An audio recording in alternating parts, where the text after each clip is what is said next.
Hello and welcome to another episode of Off My Shelves, a YouTube series that's dedicated to taking books off my shelves and showing them to you at home, in the hope that it'll interest you, maybe inform a purchase, maybe introduce something new, whatever. This week we're going to be looking at one of my favourites. We're going to be looking at the deluxe edition of Kill or Be Killed by Ed Brubaker and Sean Phillips, and we will get underway now.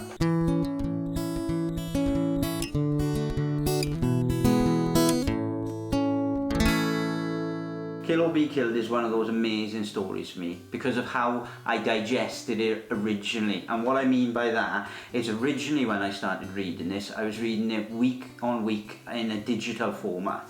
Now why, I don't know all the time. I very rarely read digital comics, to be honest. I much prefer paper comics for the most part. But with Kill or Be Killed, I was a big fan of Ed Brubaker and Sean Phillips, and I really couldn't wait to read this series. But as it started, I was already kind of late to the party, so I was already 4 issues behind, and so I started reading digitally and I was hooked instantly. The writing and the art in this is astounding, and like I said, I don't think, even though I've read pretty much all the pay I've got to offer so far, I don't think it gets better than this. But we'll have a look and talk more about it now. So Kill or Be Killed by Ed Brubaker and Sean Phillips. This is the deluxe edition, so a hardback, oversized edition. So as a size comparison, use a standard trade paperback. And yeah, hardback edition, nicely bound. This is the side, this is the back, and the binding is pretty good, as you would expect, really. Most of the deluxe editions from Image Comics always come really well put together. I haven't had many bad experiences with the hardbacks from them.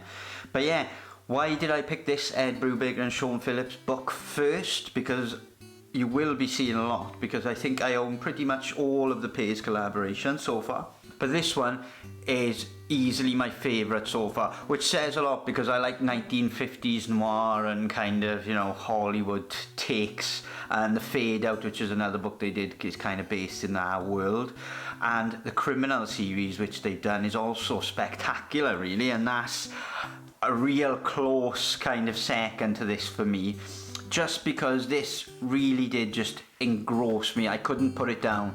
I wanted to find out what happened to our main character, what happens in his story, everything like that, really.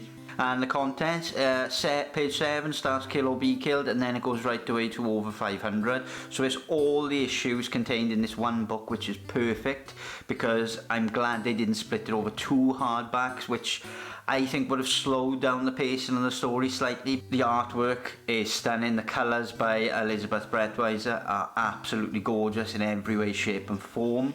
And yeah, the story follows our protagonist, Dylan, who turns himself into a vigilante, really.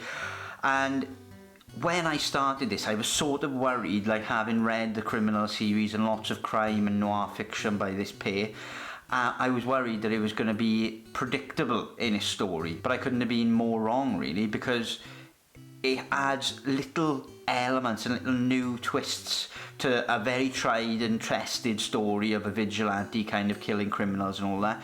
It adds little twists and turns that really bring you in, and like I say, I got really addicted to it and I couldn't stop reading it at all.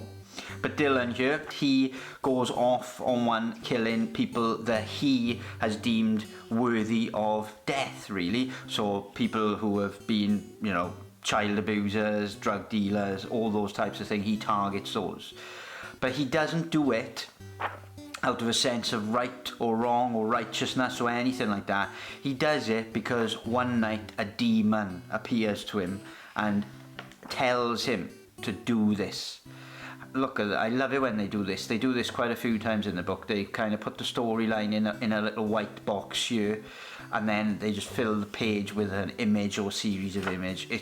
That stylistically you'll find quite regular throughout the book, really, which is a great stylistic choice, I think. And yeah, if I flip a bit further on, you'll see this demon start to appear. Now, this is one of the main things that attracted me to this book, is the fact that right the way through a majority of this book, you're constantly being thrown little diversions, little red herrings about whether or not this demon is real or is all in Dylan's imagination. And that is one of the main story arcs really of the entire book is finding out the truth behind this demon and finding out whether he is basically going insane or whether this demon is real and he's requesting Dylan to take vengeance on all these criminals. I don't want to flip too much through the book, obviously, because the more I flip through the book, the more you'll see, and there's another page full of those images, and this is his love interest in the book. There are a few good, interesting kind of subplots following different characters in this book as well, and finding out more about his father and finding out about his life in general. But it really is just absolutely an amazing read. If you haven't read any of Ed Brubaker or Sean Phillips' work, you can genuinely jump into it wherever you please, really. There's no right or wrong place to jump into any of these books.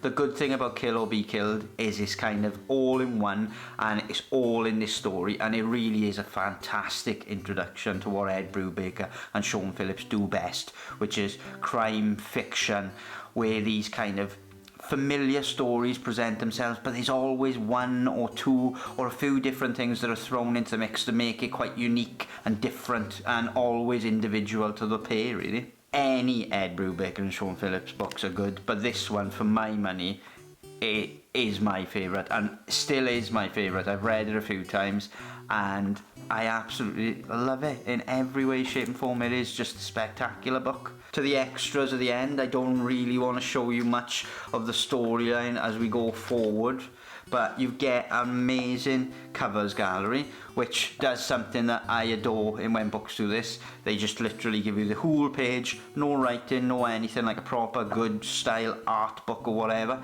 A little Walking Dead tribute cover there. But you get all the covers from all 20 or so issues, I believe.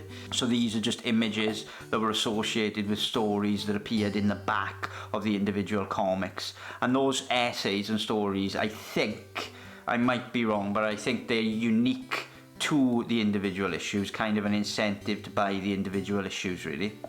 But yeah, that is Kill or Be Killed by Ed Brubaker and Sean Phillips. So thank you very much for watching. I hope you enjoyed looking through Ed Brubaker and Sean Phillips' masterpiece, in my opinion. And hopefully I will see you again for another episode, and thank you very much for watching.